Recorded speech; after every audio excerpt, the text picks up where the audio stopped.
So let's jump right into the biggest preseason risers. This is the news that we're at least considering buying into. And Jay, we start with Rashee Rice because we have no clarity on the timing of suspension. Something you talk a lot about on this show is that these things can tend to drag out with the NFL. Hollywood Brown is injured. This is Patrick Mahomes' passing offense, by the way. So Rashee Rice is basically the guy right now. Yeah, and I think there's just the natural inclination when you go into a draft and there's like a potential suspension looming over a player. You just don't want to deal with that situation. They've got the check mark next to their name when you're trying to draft them. It's just annoying, but there's a lot of opportunity in that. And I think there's been this assumption for a long time that Rashee Rice is like definitely going to get suspended. Well, he's not. We don't know what is going to happen. But the upside here is that, he was excellent in his first season. I think he delivered and more on expectations. He was wide receiver 8 on a points per game basis over his final 6 games.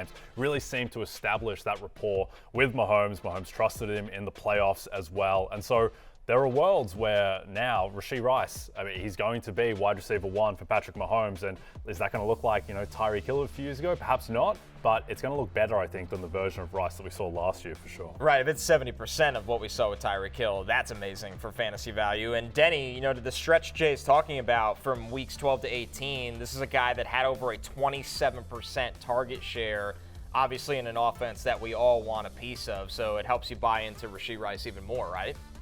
Right, and this is a Kansas City Chiefs offense that passes in the red zone more than anyone, traditionally with Mahomes under center.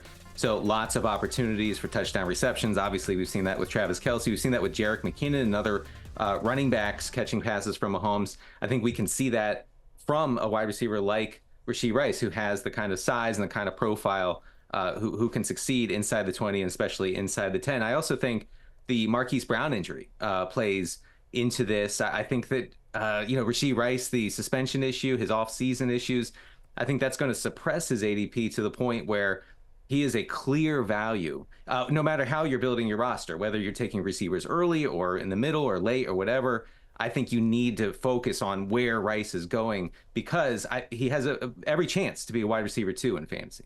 Another wide receiver that, Jay, feels like this is your absolute value guy, that's Cooper Kupp right now, who, listen, the camp reports have been great. Puka Nacua, unfortunately, dealing with a week-to-week knee injury right now. And you simply think that Kupp's ADP is almost insane at this point for how low it is. Yeah, some places Kupp is going almost 50th in fantasy drafts, which to me is crazy, where his past 3 years, so last year he dealt with the injuries, an array of injuries, and the emergence of Puka Nacua. And as soon as it seemed like Kupp was getting back into it, he would get a knock and then he would fade out. But the 2 years prior to that, each year he was first among wide receivers in fantasy points per game. And I just think that the Triple Crown guy of 2021, who had, arguably the greatest wide receiver season in history. By the way, Cooper Kupp's had one of the strangest careers of anyone that you'll ever see. Like this guy, we're going to look back in like 25 years and be like, what happened to Cooper Kupp in 2021? Wasn't he just like a slot guy?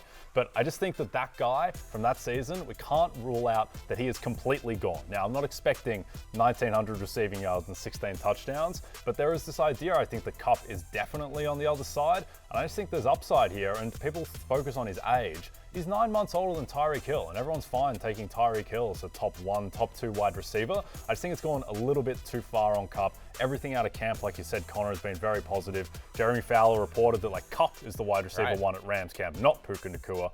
And for all of Kupp's injury concerns, Puka Nacua plays football in an incredibly violent fashion. He is also an injury risk, and there are worlds where Kupp is clearly the guy for Stafford. Denny, when you look at how effective Kupp is on a points per game basis, but you are going to bake in that you're getting him at a value because of the injury risk, how does that impact your draft strategy with him? Is wide receiver a deep enough position that you go, listen, I'm going to target Cooper Kupp in that 40 to 55 range, and I'm going to backfill it at some point in the draft with reliable depth just because I like where this position is this year, or is there too much risk in that strategy?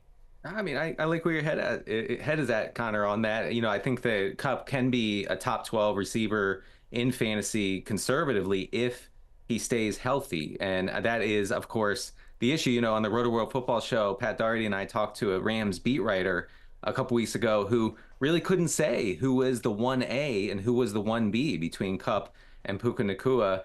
I think that uncertainty should be factored into how we're drafting Puka Nacua and Cooper Kupp. They're both, have some, like Jay just said, have some injury history. That scares me a little bit. But you can get Kupp sometimes, depending on how you draft your team, as your wide receiver 2 or wide receiver 3. That seems ridiculous to me. I'm doing that every time.